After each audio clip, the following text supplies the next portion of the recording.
bahwa bulan yang sangat istimewa, ibadah di bulan Ramadan luar biasa pahalanya.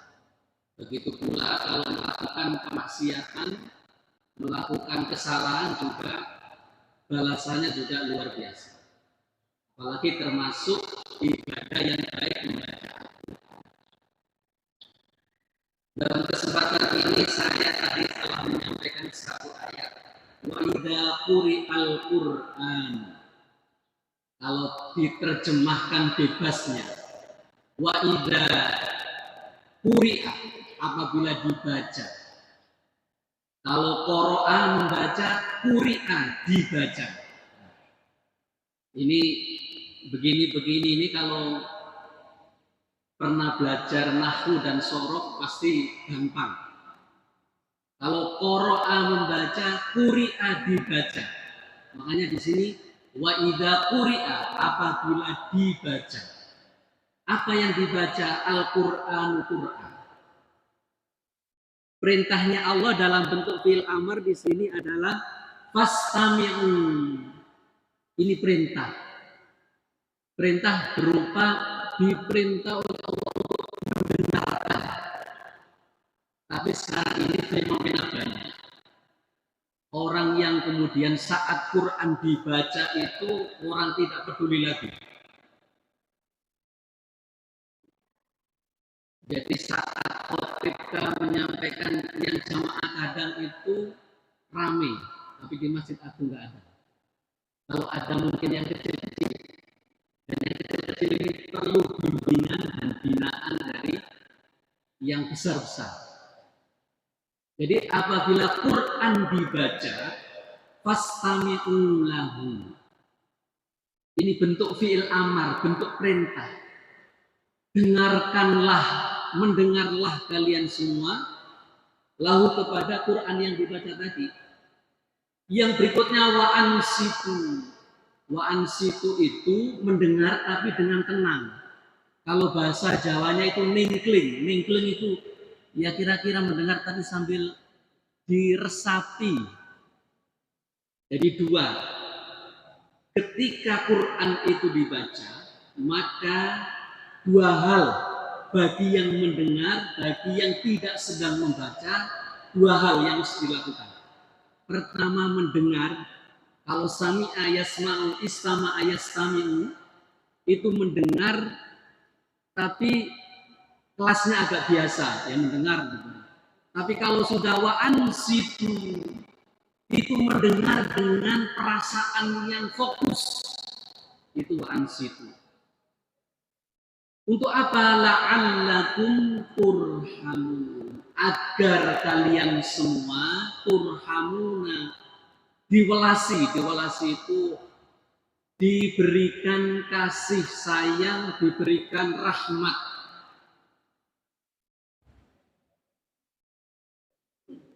Jadi jamaah sekalian yang dirahmati oleh Allah Subhanahu wa taala, penting bagi kita semua untuk menciptakan lingkungan yang islami. Islam itu diantaranya adalah ketika ada Quran dibaca, didengarkan dengan disimak dengan baik. Nah, di masjid kita ini yang megah dan besar ini, yang kira-kira berapa miliar ini? Berapa miliar Pak Bupati? Kan Pak Bupati yang memberikan anggaran. Nah, puluhan miliar.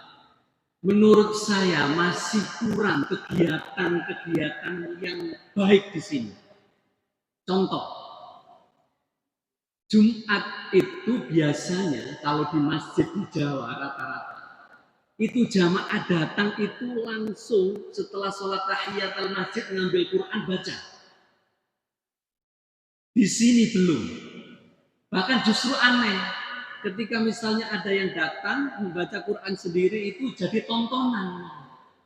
Kira-kira ini kok aneh ini. Padahal sambil menunggu waktu masuk sholat Jumat diawali dengan azan, kemudian khotib naik khutbah, kemudian sholat. Itu seyogianya jamaah itu pada rame-rame baca Quran itu indah sekali. Apalagi nanti per tiang-tiang itu disediakan tempat Quran yang baik-baik itu. Jadi berkeliling gitu, setiap jamaah yang datang kemudian membaca Quran. Saya ingin nanti menyampaikan fadilah keutamaannya membaca Quran. Tapi sebelum ke sana, saya mendorong masjid kita yang megah puluhan miliar kata Pak Bupati tadi itu, kita maksimalkan dengan praktek-praktek yang tentu ini dari pengurusnya yang ngatur. Pertama mungkin masih belum, tapi lama-lama akan menjadi budaya membaca Quran. Tapi kalau enggak dirintis, ya akan biasa-biasa saja. Menurut saya iman. Jadi kalau jamaahnya sudah rutin, imamnya hebat-hebat, bacaannya sudah standar semuanya. Mari kita tambah dengan kajian keilmuan, dengan membudayakan membaca Al-Quran.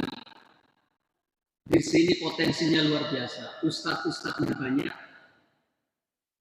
Dan saya itu rindu misalnya yang tua-tua juga mau, kalau merasa belum bisa gitu ya, mau belajar kepada yang bisa.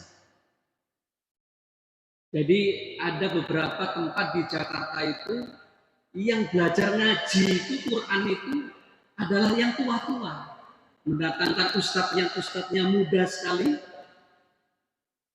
kemudian di situ bareng. Nah di sini ini belumnya ini apakah sudah memang bisa, atau yang kedua memang belum bisa tapi malu untuk belajar. Padahal yang namanya belajar itu dari sejak dari kandungan ibu sampai kemudian masuk liang lahat. Nah indah sekali kan kalau misalnya di sudut-sudut masjid kita ini, di sana ada nanti perkumpulan yang orang haji, di sana lagi seperti di Masjidil Haram. Jadi tradisi yang baik di Masjidil Haram itu kita copy dibawa ke sini. Dan itu tidak hanya adik-adik santri gitu maksudnya, tetapi orang umum. Tetapi ini memang butuh proses. Saya ingin menyampaikan satu, sebenarnya saya sudah menyiapkan banyak, tapi kalau saya sampaikan semua pasti sampai siang dan pasti protes. Daripada saya diprotes, nanti nggak boleh lagi saya kesini.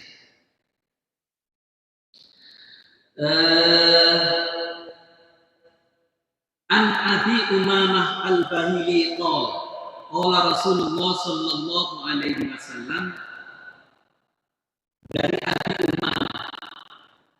Abi Umamah ini salah satu sahabat Al-Bahili qala. Abi Umamah ini menyatakan bahwa Nabi berkata. Jadi sudah inilah, jadi meriwayatkan, menceritakan misalnya saya mendengar Pak Bupati menyatakan sesuatu, Mas, nanti tahun depan Masjid Agung itu, lalu kemudian saya yang telah mendengar ucapan Pak Bupati itu, maka saya kemudian ngomong lagi ke Pak Dr. Latif. Ini kan Pak Dr. Latif ini, kalau nggak salah. Senang kalau dengan Pak Dr. Latif ini.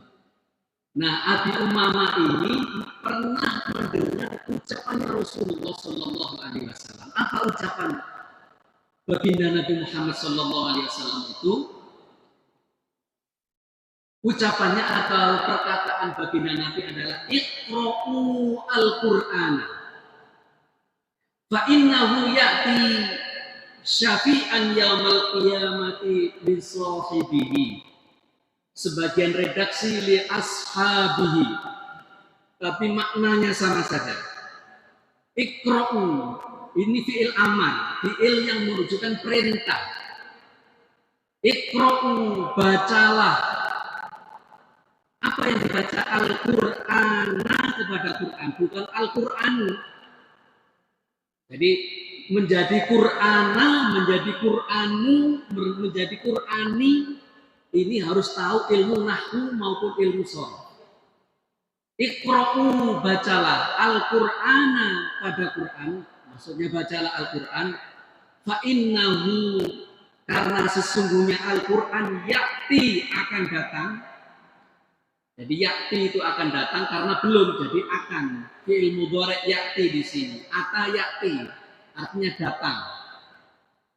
Syafi'an, dengan akan memberikan syafaat yaumal qiyamah, pada hari kiamat, li sahibihi, yakni bagi orang yang membacanya.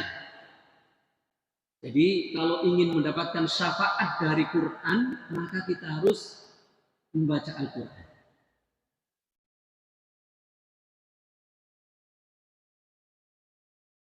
Syafaat tentu tidak hanya dari baginda Nabi Muhammad saja, termasuk juga selain syafaat utama dari baginda Nabi Muhammad SAW, juga ada syafaat dari dampak dari kita membaca Al-Quran, termasuk juga dari orang-orang soleh, dari guru-guru, itu juga bisa memberikan syafaat kepada murid-muridnya, kepada pengikut-pengikutnya.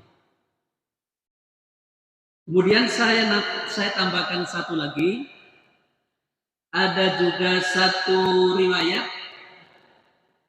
qala Rasulullah sallallahu alaihi wasallam, baginda Nabi menyatakan, afdalu ibadati ummati qiraatul Qur'an. Utama-utamanya ibadah umatku qiraatul Qur'an, membaca Al-Qur'an. Lalu kemudian begini, kenapa pada riwayat yang lain ada juga bahwa apa ibadah yang utama? Nabi selalu beda. Ada yang kemudian ketika siapa yang dihadapi. Nah, dalam konteks riwayat yang ini yang saya sampaikan saat ini adalah ibadah yang utama bagi umatku adalah membaca Al-Quran. Tentu kemudian jangan kemudian menafikan ibadah-ibadah yang lainnya. Yang paling utama sesuai hadis itu adalah membaca Al-Quran. Lalu kemudian disimpulkan sendiri. Ah, kalau gitu saya cukup membaca Quran saja. Saya nggak mau sholat, saya nggak mau puasa, saya nggak mau macam-macam. Karena kata Nabi, afdhalul ibadati ummati qiraatul Quran. Bukan begitu. Jadi redaksi seperti ini lebih menekankan bahwa termasuk ibadah yang utama bagi umatnya baginda Nabi Muhammad SAW adalah membaca Al-Quran. Saya kira itu cukup 2 hadis saja, dan mari kita perbaiki kualitas bacaan Al-Quran kita, karena Allah berfirman, warattilil Qur'ana tartila, dan tartilkanlah Al-Quran setartil-tartilnya. Meskipun baginda Nabi Muhammad menyatakan alladzi yaqra'ul Qur'an wa ma yuridu ma'asafatul kiram, orang yang membaca Al-Quran dengan orang tersebut adalah orang yang mahir, orang yang pinter, maka dia akan dikumpulkan dengan sekumpulan orang-orang yang mulia, al-bararah, dan setia. Kemudian walladzi yaqra'ul Qur'ana wa yataqa'u fihi wa huwa 'alaihi saqun lahu ajrun. Sedangkan orang yang membaca Al-Quran dengan terbata-bata, jadi maksudnya bacaannya itu belum lancar. Belum lancar itu bukan berarti salah, tapi belum lancar, belum lancar.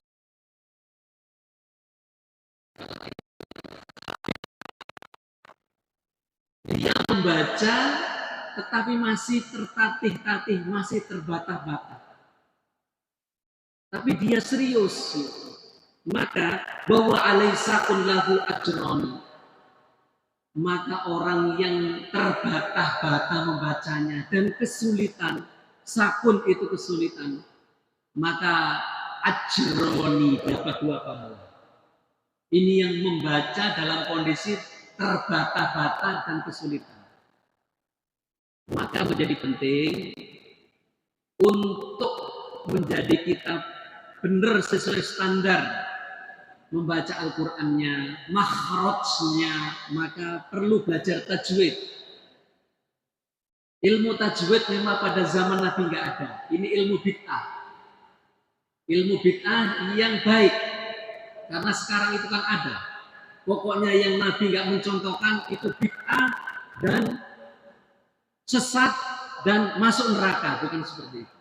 Saya termasuk yang fleksibel.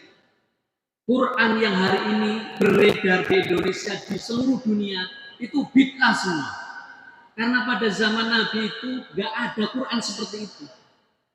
Nggak ada harokatnya, alhamdulillah, pakai fathah, pakai sukun. Nggak ada pada zaman Nabi itu.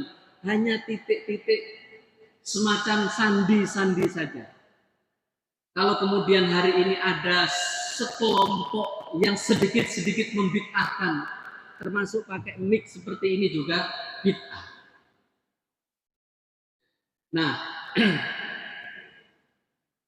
maka saya mengajak di masjid kita yang besar ini, kita tambah dengan kegiatan-kegiatan untuk belajar yang tentu untuk masyarakat atau jamaah umum, untuk belajar tajwidnya kah, untuk belajar membaca Al-Qur'annya kah, itu kan keren. Walaupun hanya 1 ayat, tapi kemudian bacaannya benar, lalu maksudnya apa? Ini maksudnya bagaimana? Dari sisi tafsirnya seperti apa? Asbabun nuzulnya seperti apa? Kan indah sekali, sehingga jariyah dari Pemda, jariyah dari agnia dermawan untuk membangun masjid ini akan maksimal pahalanya yang akan didapatkan dari Allah Subhanahu wa ta'ala. Saya ingin ada satu kritik di tulisan Arab ini yang dulu saya sudah sampaikan ke Pak Haji Wakil Bupati, bahwa yasfa'u di atas itu kurang titik. Ini kan ayat kursi yang melingkari ayat kursi. Allahu la ilaha illa huwa rahmanur rahim. Gimana? Allahu la ilaha illa huwal hayyul qayyum. La ta'khudhu sinatun wa la naum, lahu ma fis samawati wa ma. Yang atas itu wa ma fil ardi man dzalladzi yashfa'u. Sinnya enggak ada titiknya. Jadi kurang titik saja itu bisa merubah makna. Dan itu bahaya. Pengucapan ayat-ayat Al-Qur'an kalau tidak sesuai, shin besar ada titiknya, kemudian tidak ada titiknya, itu bisa merubah makna. Yashfa'u enggak ada titiknya. Yashfa'u man dzalladzi yashfa'u indahu illa bi'idni, kurang dal, dalnya enggak ada. Jadi illa ba alif nun hu, dalnya enggak ada. Jadi ini kalau bisa, enggak tahu caranya gimana, distandarkan, karena ini ayat Al-Qur'an dan ini ayat kursi. Nah, apakah nanti ada anggaran baru untuk diperbaiki? Itu nanti biar pengurus, biar Pak Haji Kani yang memikirkan, tentu bukan Pak Terlatif ya, Pak Terlatif lain, atau nanti Pak Bupati langsung yang memerintahkan. Jamaah sekalian yang dirahmati oleh Allah, saya kira itu mudah-mudahan puasa kita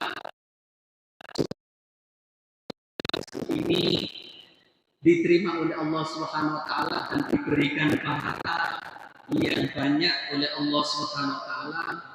Kurang lebihnya saya mohon maaf.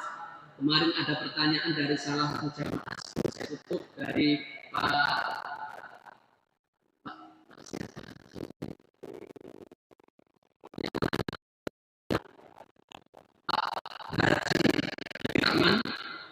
kenapa orang keluar angin kok bisa membatalkan wudhu dan sekaligus batal sholatnya. Jadi sesuatu yang membatalkan wudhu itu diantaranya, bukan satu-satunya, sesuatu dari kedua jalan. Kedua jalan itu apa? Jalan yang pertama itu yang di depan, bagi bapak-bapak berarti ya tembak itu. Dan yang kedua, jalan yang kedua adalah dubur. Apapun yang keluar dari kedua jalan itu, baik air kencing,